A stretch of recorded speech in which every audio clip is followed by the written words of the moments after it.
Greetings, CEDH competitors, and welcome to the Winnin' In podcast. I am your host, Max P, and I'm joined today by the legendary Jamaican Dude, otherwise known as Ashani. What's up, man? How you doing, dude? My goodness, the legendary. I don't know if I'm legend for anything, but what's good, Max P? What's good? I'm here. The summer has been treating me wicked. I have got like 3 shades darker. Not loving it at all, but we're here. We're here. Yeah, man. Yeah. It's good to have you. This is our first episode. This is the very first episode of the new podcast. Hell yeah! So you are the first guest of honor. Oh. I'm excited, and it's like the best week to do this because we're walking up to the Super Bowl of CEDH. Yo, the biggest event ever on every level. We got 2 events in one. We've got the Open with 256 players. And then we have the Invitational, which is the 64 best players, in North America, the world. I don't know. The best of the best. The best of the best. Yo. It's going to be wild. So what I thought we would do is look through what we can expect to see at the Invitational, what people are going to play, what the meta is going to be like. You have a lot of experience casting a lot of these events, so you've got to watch some of these players from the skybox, kind of. Right. Yeah. So you got some insights into what we can expect. So I'll start off, just put you right on the spot. Who's going to win the whole damn thing? That's a tough one.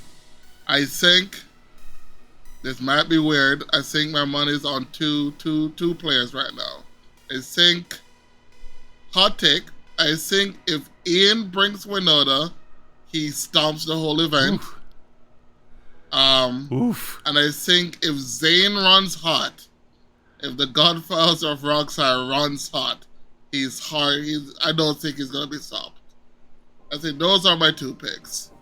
Runner-up after that, I think German, Super German, depends on the day German is having and what deck he brings. I think he's bringing TNK locked in, but I like German there. Yeah, those are my top 3. Those are my top 3. Yeah, I think you can't count out Orrey either. Orrey just has a way of just. Orrey's been running hot, but yeah. I think any of these, there's a lot of elite Rog Si pilots going to be there, which is kind of the theme of the event. There's going to be a lot of Rog Maybe Si. I'm biased with Orrey a little bit. I don't play with Orrey. I haven't played Orrey since he was on Rog Si. I was playing Orrey when he was on TNK. And Orrey is more of when I played him on TK, he was more of a safer player. It's kind of you when you play Mardu. There's always a silence or a protection spell somewhere in your hand before you go for it. But the games I hear Orrey winning in these events is just Natty turn to this just because will get me there. That's not the Orrey I know, so I haven't seen that side of him yet, but He's been putting up numbers. Yeah, my experience with Orrey is on TNK a lot too, but I've also seen him throw the turn 2 Adnaz and just go for it. I've seen him not hold back at all, and I think he's kind of embraced that with the Rog Si, and it's it's working for him. So we'll see. I took the time to kind of look through all 64 competitors that are going to be there. And build that a little bit of a spreadsheet of what I think they're going to be playing to try to get like a lay of the land and see what things look like. And it's kind of what you'd expect, really. Yeah. Very much represents, what we've been seeing throughout the year, with the exception of the different metas in different places are a little bit different. But at least the BlueFarm component is consistent. I'll put a graphic up on the screen as we talk about this. But I'm looking at over 25% of the field being BlueFarm. Yeah. It's the most played and considered the best deck for a reason. It has the best card quality. It's easy to pile. Well, let me rephrase. It's not easy to pile. It's a forgiving deck. If you make mistakes on BlueFarm, the deck will just help you out and push you back on track. A lot of decks don't do that. Some decks you play, Talion is a big thing. You make one mistake in a 2-hour grind fest, and that's it. You never recover. And TNK is not like that. You can fumble the bag, and they'll say, okay, did you not count properly for this underworld breach. Okay, it's fine. Here's the civilians. Try again next turn. Yeah, it's just always there to help you get that win. Yeah, and nobody inherits wins easier than BlueFarm. Okay, I guess I don't have a play. I'll just sit here and I'll draw 2 extra cards every turn and just wait. It's so wild. It's so wild recently where as a Grixis X deck and you're playing against a TNK and they have the 2 draw engines in play. And because you're Grixis, you're like, yeah, the TNK is not doing anything. He's just here to draw cards. I'm like, but isn't that how you win? Yeah. Like, you just sit there and as long as you're not pressuring the board with, if you're not pressuring their life total or you're not pressuring the win, they just sit behind the draw engine until they find a grand abolisher or whatever they want. And they just go. Yeah, blows my mind. They'll sit there for like 5-6 turns and do literally nothing. Yeah, it's crazy. Not even interact. They won't even interact. They're like, oh, pass priority. I'm like, dude, you're playing a blue deck. Where's your counter spells? You're not doing anything. And in the same breath, also, they can draw 20 cards and not win the game, which is, I also don't understand. Or draw 20 cards and have no answers. Yep. Yeah, it's crazy.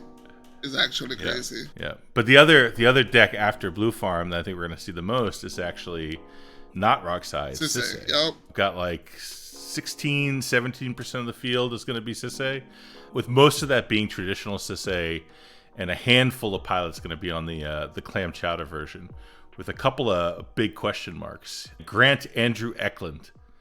You know, he's been playing mostly BlueFarm over the last year. Okay. But in the last event, he was on Sisay, Clam Chowder Sisay, and he blew it up. Oh, okay. Won the whole event. That's cool. I'm not a fan of the Clam Chowder Sisay. I think the traditional build is the way to go. I mean, I think in a blind meta like the Open, Clam Chowder Sisay's got a little bit of an edge because people are expecting traditional Sisay and they think that that's what's going to happen, and then they come out and drop an Adnos on the table and everybody was confused. Yeah, I guess it gets that surprise factor. You're right on that. Yeah, but in the Invitational, you're not fooling anybody. No, I don't think Everyone's on point. Everyone knows the lines of both decks, and they're going to be ready for it. And I think, don't get mad at me, Turtle, but I think you put yourself at a little bit of a disadvantage playing an Adnos deck with a commander that doesn't lend itself as well to Adnos as some other choices. Agreed. That's why I'm like, I'm not a fan of it. I'm like, sure, play your good cards if you want to. Adnos is technically a draw spell. It's okay. I just don't think, I don't know. If you want to play a 5-color, good stuff, then play Kenrith or Nagila. I don't think Sisay is the way to go with it, but I can't say anything. People are winning tournaments with it, so what do I know? Yeah, well, some of these guys are ridiculous god-tier pilots, so they kind of make up for the decks with their skills, so they're going to do fine. They could win with a ham sandwich. Yeah, exactly. And give them Florian, they're going to win the whole thing. But yeah, so we'll see some Sisay, and then of course we're going to see lots of Rog Si. The Rog Si, and the thing is, if you're used to the East Coast meta, you're used to going down to Georgia and playing there. I mean, you see some Rog Si, but the real Rog Si powerhouses are out in the West Coast, and those guys have been grinding all year long. And now we're going to see the clashing of the East Coast versus the West Coast meta. We're going to see Rog Si in numbers that we're just not used to on the East Coast. And I think that's where the real adjustment to the whole tournament is going to happen. It's just going to be so fast, dude.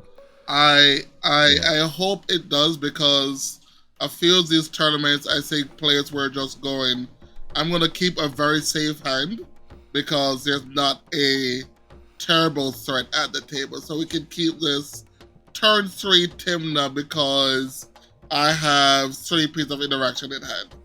Like, I don't think that's gonna slide here, but it might. I don't know. This is as much as it's not an open meta. The games I believe will be quick, but it might be grind fest. I think there'll be long games with just small amount of turns. I think most games gonna end on turn 3, but you just gotta pick. You gotta pick your windows. I think there's gonna be plenty of free win games where the Rog Si pilot in first seat just goes and wins on turn 2. Like, there's gonna be plenty of that where you may not be used to that. I disagree. And I so disagree with that, because I think Rog Si comes with so much of a fear that if you respect the Rog Si turn 2, you might can get to the later game. It's just that they can, if you answer it turn 2, they can just send it again turn 3. And that's the problem. But I think if a lot of people will just respect it, because at the end of the day, pickup games and tournament games are not the same. A lot of players in tournaments play not to lose. At the end of the day, they don't want to play to lose, so they're going to keep the safe hand. They're going to keep the hand that don't, if I send it only, my hand knows where I spend 5 resources to get there, that's my hand. Maybe they keep it, maybe they not. They might keep the Ristic Study, Remora, and keep going from there. But yeah, I think maybe it's the difference between these being the top players versus being the crowd, because you're going to see a lot less people do things like tap out on turn 2 to cast a Ristic with nothing in it. Exactly. Right, those hands are just not that good. In a meta like this, you don't want to be doing that, right? You want to be much more careful and measured and keep hands that can play even if you don't get the draw engine immediately. 100. I agree with what you said. 100%. You have to have a plan B. Just going, and this might be me coping as usual. I'm like, this might be just me coping, but I think it's going to be fast games, but they're going to be respectable games. Yeah, I think that makes sense. That's why I don't want to play Italian there. I'll tell you that. Yeah. Those games where I'm like, I get other people to interact and I can hold all my interaction, that ain't happening there. People are not going to fall for that stuff. They're going to make me interact if I try to play Italian, so I'm definitely off that deck. I'll tell you that right now. I don't think Italian got some new toys. I think you could do those things. I'm not doing that. A bunch of, you know, it's the game is slowly going to winning an instant speed. Everything is a flash thing. So, and if you're already leaving all your mana up playing the control game, you're already playing at instant speed. I mean, most of our win conditions technically can be instant speed. I think you could get there. I just think need more color. One more color is always the thing, right? In 2-color decks, give it one more color and we are just off to the races. Yeah, definitely. And speaking of 2-color decks, where the hell is Nadu? I'm just not seeing that much Nadu at all in the Invitational. Unless some people suddenly surprise and bring it that we never expected. But I can't imagine people doing that. Nadu, when Nadu got the first week when it got released, that first weekend when they had the triple Nadu finals, and I think, was it Top Deck? Not Top Deck. Top Titans, whatever Alex event is. Top Deck Titans. Yeah. After that triple Nadu finals, everybody went to respecting Nadu. And I think it just got over-focused, and people really don't give it a lot of breathing room. You have to have a lot of politics behind it, and I think it kind of just fell off. And at the end of the day, if you interact with the 2 artifacts that it has, the deck really doesn't do much after that. It's just Simic control, or Simic bad creatures control. It really doesn't have much legs after that. Answer the Shuko, answer the Graves, answer the Umbra Mantle. It does play Simic bad cards after that. It's not killing. It doesn't get to pivot into make a bunch of mana play big dudes. The pivot game plan is play my land drop, make a 2/2 or 1/1, turn them sideways. That's not a great game plan. Yeah, and I think a little bit of collaboration at the table is all it takes to really shut that deck down. Yeah, that's all it is.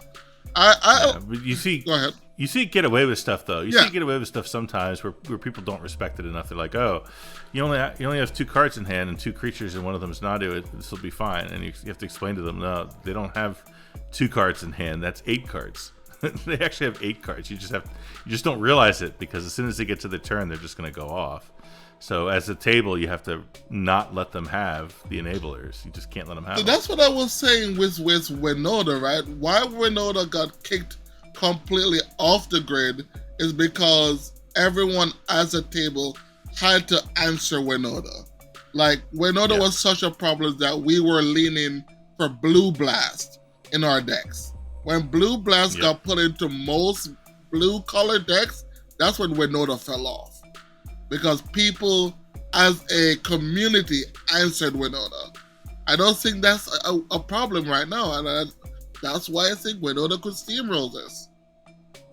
I think It was what? Punch City 2? It was after Punch City 2 where Brian Koval, what did he say? Is like, I'm a zero Winota activations guy, I think is what he called himself. And I think everyone kind of adopted that philosophy. Yeah. And I think right now it's not that way. Yeah, and I guess everyone's got a little bit lighter on removal right now too, because removal doesn't do anything against Rog Si. Especially in this meta that you're going into, I think removal is going to be so light. Like the only thing you want, the only reason you might play removal is if you have a bad Sisay matchup. And personally, I think Sisay preys on only TNK. Because TNK wants to go that grindy, sit behind the draw engine, and that's what Sisay wants to see. Sisay just wants to see, did you tap out for a heuristic study, and you're going to sit behind this heuristic study? Okay, I'll just do nothing to activate Sisay. Did you have the opposition agent? No? All right, I win the game. That's the strength of Sisay. Yeah, it's also very, very difficult to interact with. They're just not casting spells. Right. Right, they're playing value pieces that you really don't care about until it's too late, and all the interaction that TNK packs just doesn't do anything against Sisay at that point. Like, you have to have removal for Sisay, so that's Sisay's strength. Yeah. But by the same token, Sisay is also very slow, and it doesn't have that many stacks pieces really to slow down the Rog Si's of the world. So, that's a really tough matchup for them. Not in the current build of Sisay that's been a lot of success with, but I always think that if you're playing Sisay, definitely Silence I think is your best card, because all the deck needs is time. The more time you get with the deck, the more you'll just eventually win. Yeah, inevitability is there. Yeah, but a lot of people just want to go burr, and I can't blame you. Going burr, if you get your opponents less time to make bad plays, you win the game. So I get the philosophy, but at the same time, hey. Yep, I agree. And then rounding out the field, we've got actually some surprises to me at least. There's going to be a handful of Kenrith and Tivit, believe it or not. And Tivit's in an interesting spot right now. I actually think Tivit is poised to make a little bit of a comeback. What? All right, tell me more. Tell me more.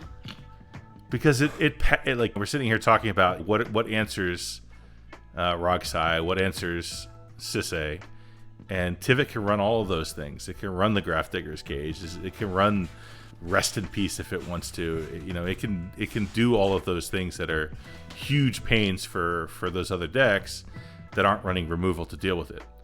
So Tivit has the ability to set up, sort of lock the board down, make it hard for everyone to do what they want to do.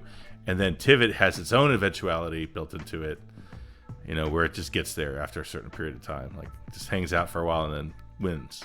I always agree with that. That's when I had my few success with Tivit, that's kind of how I play the deck. You get the early stacks piece, and then eventually your mid-game value game plan is Tivit. But a lot of people kind of went away from that plan. It was like, okay, let me keep this turn 2 Tivit hand, and that's it. And then your 6-mana spell got hit by a red blast, and or worse, like when I was playing Talion. Thank you for the Tivit. I really appreciate it. I will now clone it and win the game. Exactly. Yeah. And that's kind of, you cast it for 6, I'll cast it for 2. Thank you. Yeah, that was kind of what the problem was. I mean, I won't say Tivit and the Traxxas is in the same boat, because I think Tivit is just way better than the Traxxas. I mean, hate me if you want, but I just think the clone effect is the problem. Yeah, that and the dockside feeding. Oh my goodness. Yeah, but I think that's a skill issue, frankly. Like, don't drop all your mana rocks to try to drop Tivit on turn 2 and then pass to a red deck. Come on. True. People need But I see people do that all the time. The only time people don't do that is when they see either Corvold or it has to be a dedicated dark side deck for people not to just play their rocks obnoxiously. Like, why are you playing a Mox Opal on turn 1 and you have no other rocks? Why? Tell me why. Yeah. Okay. They're terrified of the fish. Yeah, they might. Terrified of the fish. I gotta play this before the fish. They're gonna play this before the fish. Be more afraid of the dark side. Exactly. Be more afraid of the dark side. Oh my gosh, man. Yep. And then Kenrith is interesting. That's a deck that's like sneakily underrated. Yes, you know. I agree. Because it could do everything. It just needs a little bit of time. Like, it could get run over by like the really, really fast free wins. Yep. But other than that deck can hang with anything. I always, when Kenrith, when Alex Accepted was playing Kenrith for a while, it was always cool because you could never circle consult as long as they have 5 mana up. You could never do it. Yeah. You could never do Underworld Breach as long as they have a Ranger Captain in yard. You could have Darkside Loop if they have a Mayhem Devil. They have so many pivots that they can do as long as they have mana up on your turn. You just can't get there. Yeah. And that was that's the cool thing about Kenrith. And it's kind of what green needs, a good green card. That's what green needs right now. Everything is getting busted colors. They're never going to get it, though. WotC hates green, dude. You're never going to get a good green card. I swear, if we get a good green card, green takes over everything. But we just can't get a good green card right now. The best green card we've received was Calling Ritual. Oh, Calling Ritual is pretty good, but it's not just green. Exactly. we need a strong green card, but the best thing we got is what, 6. 6 is pretty good. It's not busted. It's not busted enough. It needs other things to go with it. Yeah. So what do you think? So my question to you is, we see the top 3 decks: TNK, Sisay, Rog Si. What do you think is the rock paper scissors in this meta? Do you think everyone has a good matchup, or do you think there's bad matchups? Yeah, I think TNK. Sisay is the rock to TNK scissors for sure, right? I think Sisay's expertly built specifically to beat TNK, right? And I think Rog Si is the paper to Sisay's rock, right? It's perfectly built to get right under Sisay. Like, they're gonna have a really hard time stopping a Rog Si deck that's going fast. I think TNK doesn't stone either of those two decks, but has good game against both of them. Right. You know, it just has a solid game plan between both. Yeah. I think that's the way it's going to work. Which is why I think those 3 decks are the dominant in the field, because they play that dynamic is so good between them. So what rogue deck you think can beat that dominates both TNK and Rog Si and have a decent matchup with Sisay? I'll tell you the deck I'm most terrified of at the whole tournament is Tameshi. Ooh. Okay. Why is that? Yeah. Because it's got access to all the stacks pieces to completely screw over the turbo Rog Si and all the graveyard attempt stuff with TNK. It's got the stacks pieces to stop Sisay from doing activations and doing things. It's got all the tools to really mess with the gameplay of those other decks, and it wins from a completely different angle than the rest of the field, which is going to be hard for those decks to stop. Okay. So it's got a sneaky good game plan going on. The only danger I think is that there's going to be times where it walks into a pod and one of those decks just runs away with the game, and it doesn't have a way to. It's never going to be able to do that. Okay. Right. It's always going to be in contention. If it's a real game, Tameshi can win at any time. But if it's a fast game that like gets out of hand quickly, it's going to lose, and it's never going to be in a position to run away with the game in the same way. You know what I'm saying? Right. I think I never thought about him. I think you're right on that. As long as they see another semi-control mid-range deck at the table, I think they're fine. Yeah, exactly. They just can't see 3, or the pod can't be all going quickly. someone needs to play mid-range. And as long as someone plays mid-range with them, they have a good chance. Exactly. But if it gets into one of those pods where it's, a Nadu and 2 Rog Si's. Yeah, that's turn simulator. They can't do much about that. Well, and even if it is in turn simulator, they get into that situation where they're feeding each other. They got 2 fishes, and the Rog Si players are just feeding each other and cracking the game wide open. It's going to be impossible for Tameshi to sort of pull out of those spins, I think. But if there's a mid-range player at the table kind of slowing things down and keeping things under control just a little bit, Tameshi is lethal and dangerous. And Tameshi is also a graveyard deck, right? So they benefit from all the wheels the Rog Si decks could put out. They could just put their own win together that way. So wow. Yep. So Underdog, Jason is Underdog crazy Tameshi. Good. So so he's my dark horse. That's my dark horse. All right, that's fair. See. That's fair.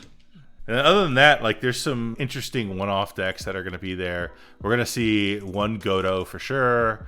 We're going to see Atali. We're going to see Crick. We're going to see Narset. Jacob's going to be on Narset as usual. The extra turns Narset. We'll see a Paco and Halden. We'll see Pantlaza. So there are some interesting sort of off-meta decks that are going to be shaking things up a little bit too. And it's interesting because I think everyone like me is looking at spreadsheets and trying to figure out what the meta is going to look like. And I'm not going to have a plan for Godo. There's no plan. I can't play for that. There's no plan for Godo. It is what it is. If they Blood Moon, they're Blood Moon. I mean, it's fine. Yeah. If they go turn 1 Treasonous Ogre and just run me over. Yeah, it is what it is. Yeah. I can't do anything about that. Maybe you keep the one-off removal spell in your deck, but you're already cutting removal spell because you're not playing for the one-off creature combo. Yeah, I think it is. I think those are the decks. If they run hot, they just have a bunch of free wins. The same. Yeah, it's almost like if they roll good and get 1 first seat, second seat enough times, then they just take over. I agree with that. So here's the next question. So that's kind of the analysis of what we're running into with the Invitational. It's going to be super high quality play the whole way. No one's getting away with anything in this tournament. The days of politicking your way into wins just ain't going to happen. Oh, really? I think this is where the politics goes to another level. This is where the true politicers come to play. The mind games is going to be off the chart. Yeah, but good mind games. Yeah, exactly. Exactly. Yeah, different than you've got the new guy at the table who everyone's sort of mind controlling into doing No, things. it's not going to be that way. It's going to be okay, we all know our stuff. You can't just let the bullshit slide. You need to present hard facts here to what's going on at the table. And those are the games which are just great. Oh yeah, it's gonna be fun. It's gonna be so fun. We're not gonna see. I think we're gonna see a lot less of the bad play throwing games kind of stuff. It's just gonna be real tight play the whole way. Lots of really good games. I'm excited. Yeah, someone might get salty and throw the game, but that's about it. Emotions will get in there, but other than that, it's just gonna be tight plays. Yeah. Yeah, but how does that affect the Open? Listen, the Open is just trash, bro. Let me be real with you. The Open is just all those people who went to the 2-day SCG event for Modern, and we didn't get day 2, and we went to the other event. I mean, it's the bottom of the barrel. I'm there with them, so it's fine. There's nothing cool happening at the Open. It's gonna be. I mean, there's gonna be some killers out there. I mean, Devrick's gonna be there. You're gonna be there. There's gonna be some killers. There's some killers left over. Dull knives out there, man. There's some dull knives, but sure. I don't know. It's gonna be cool though. I think it's gonna be cool. I think that's where you might see all the nods you haven't been seeing. I think. Oh yeah. I think that's where you're gonna see. Those maybe a few Nagilas and stuff like that, but some Atraxa, some Tivit, absolutely. Lots of Tivit. But other than that, but you're still 25% BlueFarm though, even in the Open. No matter where you go, bro. Until there's a meta deck that someone built that completely wallet stomps TK, that deck is not always gonna sit where it is. It's been 4 years now? It sits on top. keeps getting new toys. Always. It just keeps getting better. Like it had a few months like through like the data where it wasn't like winning games, like winning tournaments. But the thing is, it was always a large percentage of the field. They might not have converted because, of whatever reason, because maybe in that local area people know how to play against it. But other than that, no. I would love to see a rogue deck win. I mean, just because I'm biased, if Corval wins, that would be cool. If Narset wins, that would be hilarious because I would troll Mikey for days about that. I mean, but it's interesting though because like I always say, I talked to my friend Micah. And I was talking about BlueFarm. I'm like, what? I don't think the BlueFarm is even that amazing. Like every time I play against BlueFarm, I can win. I could beat BlueFarm all the time. And he's like, well, talk about your last tournament. What happened in the last tournament? Oh, well, this happened. Who won that game? BlueFarm. Yeah. Yeah, and it always works out. Like if you really look at the data and you really look back, like most of the time when you lose games, you're losing them to BlueFarm. Yes, I beat BlueFarm plenty, but I also lose probably the most to BlueFarm. Yeah, that's just kind of the way it is. Like how did it? Like the key aspect is how did you lose to BlueFarm, and that's where it comes in. They're like, oh yeah, they just drew a bunch of cards because they played turn 1 Ristic Study, then they pass with Born in hand, and then with the same draw engine they had, someone else went for the win and they won on top. Yeah, okay. I swear to God, I played in a tournament this past weekend. I top 4'd it, right? And top 4 was Godo, me on Timna Jessica, and Tivit and BlueFarm. And the way the game played out is Godo went for it hard. Got stopped by, not BlueFarm, by Tivit. Tivit stopped it. Then I went for it really hard and got stopped by Tivit. And then Tivit couldn't really develop and had to use up all the resources to stop the whole table. And 4 turn cycles go by. BlueFarm did nothing. I mean, literally nothing. They didn't interact. They didn't develop their board. All they did was play a Mystic Remora and pay for it. That's it. That's all they did. And after everyone spent all their resources and we all fought it all out and Tivit died to their pack trigger, BlueFarm untapped and said, Adnos? And that was it. Stellar. That was it. Stellar gameplay. Just stabs you right in the heart. That's the way BlueFarm does it, and like it rewards the players who sit there patiently and just wait for it to come in their lap. And it happens. Sad but true. Yeah, and unfortunately, I think that's what we're going to see happen in the Invitational too. I think that's my prediction. I think a BlueFarm takes the whole thing down. I don't know who, but that's what I think happens. Man, I don't want it to happen, Max. I really don't. I would like to see a rogue deck take it.